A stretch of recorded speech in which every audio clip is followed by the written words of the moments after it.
Pada awalnya, para insinyur mempertimbangkan penggunaan mesin bor terowongan. Namun metode itu menuntut kestabilan geologi tinggi dan menghasilkan terowongan yang jauh lebih dalam daripada yang dibutuhkan. Solusinya adalah teknologi terowongan tabung terbenam. Dalam metode ini, parit besar dikeruk di dasar laut, kemudian bagian-bagian beton prafabrikasi yang disebut tabung imersi diturunkan ke dalamnya. Tabung-tabung ini disusun, diselaraskan dengan presisi tinggi, lalu disambung dan ditimbun kembali dengan pasir dan kerikil. Setiap segmen terowongan memiliki panjang 180 meter dan berat 76.000 ton, sepadan dengan kapal induk raksasa. Di dalamnya terdapat 2 jalur lalu lintas 3 lajur, serta 2 terowongan layanan tambahan. Namun membangun satu unit beton bertulang sepanjang itu dalam satu bagian hampir mustahil. Karena itu, para insinyur China mengembangkan sistem fabrikasi presisi tinggi, menyambung setiap bagian di fasilitas galangan khusus sebelum akhirnya diturunkan dan diselaraskan di bawah laut. Teknologi dan ketepatan luar biasa inilah yang menjadikan proyek ini bukan sekedar jalur penghubung antar wilayah, melainkan simbol keunggulan teknik modern China, sebuah bukti bahwa batas antara daratan dan lautan kini dapat dilampaui oleh kekuatan manusia dan rekayasa. Para insinyur menemukan solusi luar biasa. Mereka membagi setiap bagian terowongan menjadi 8 segmen yang lebih kecil, lalu membangunnya terlebih dahulu di pabrik sebelum disambung menjadi satu unit utuh sepanjang 180 meter. Secara keseluruhan, proyek ini menelan 330.000 ton baja dan 2 juta ton beton, cukup untuk membangun 8 menara Burj Khalifa. Di Pulau Nutu, yang sebelumnya tak berpenghuni, lebih dari 3.000 pekerja mendirikan pabrik besar hanya dalam waktu 100 hari. Tugasnya tunggal, memproduksi 33 tabung imersi yang dibutuhkan untuk terowongan, dengan kapasitas 2 tabung per bulan. Masing-masing tabung raksasa ini beratnya mencapai 76.000 ton.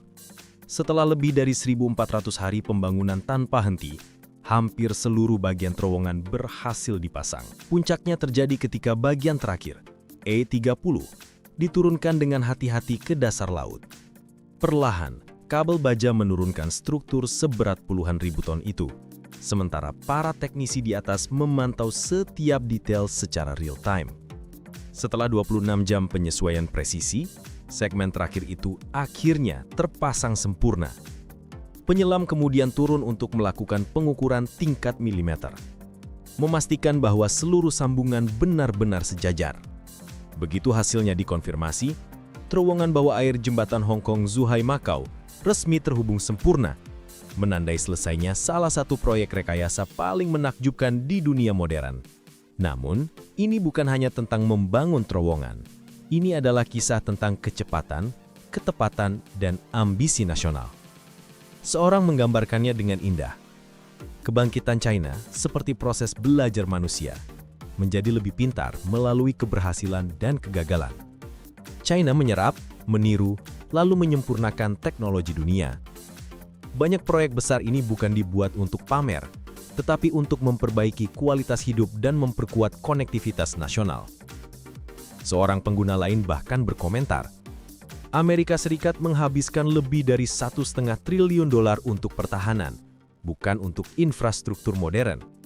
Bayangkan apa yang bisa dicapai dunia jika kedua negara bekerja sama membangun, bukan bersaing.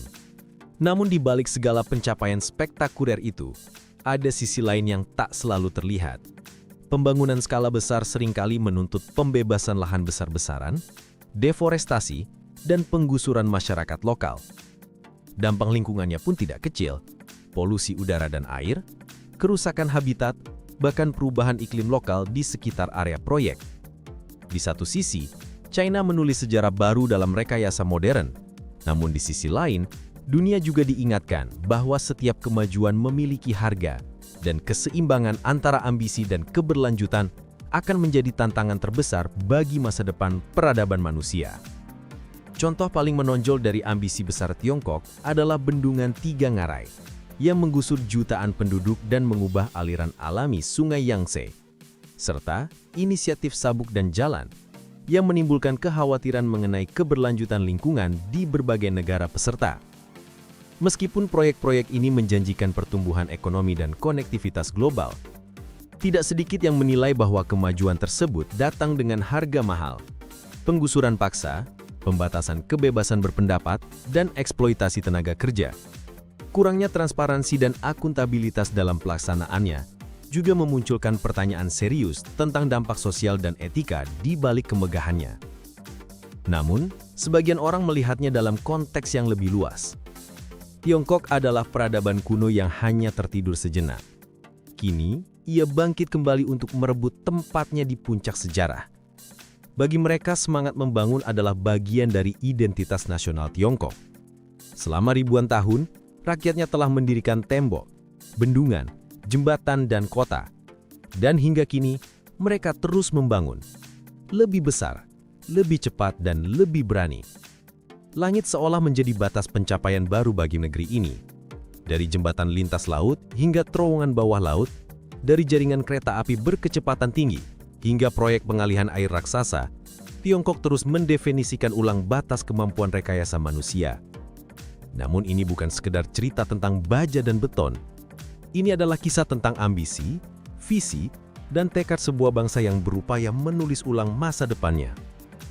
Tentu saja, proyek-proyek raksasa ini memicu perdebatan global. Sebagian orang terpukau oleh kecepatannya, sementara yang lain khawatir akan dampak sosial dan ekologisnya. Tetapi satu hal tidak dapat disangkal. Tiongkok telah menunjukkan kepada dunia bahwa masa depan bukanlah sesuatu yang kita tunggu, melainkan sesuatu yang kita bangun. Jadi, bagaimana menurut Anda? Apakah proyek-proyek raksasa Tiongkok ini merupakan babak baru dalam peradaban manusia? Atau justru sebuah pertaruhan besar dengan konsekuensi tak terduga? Bagikan pendapat Anda di kolom komentar di bawah ini.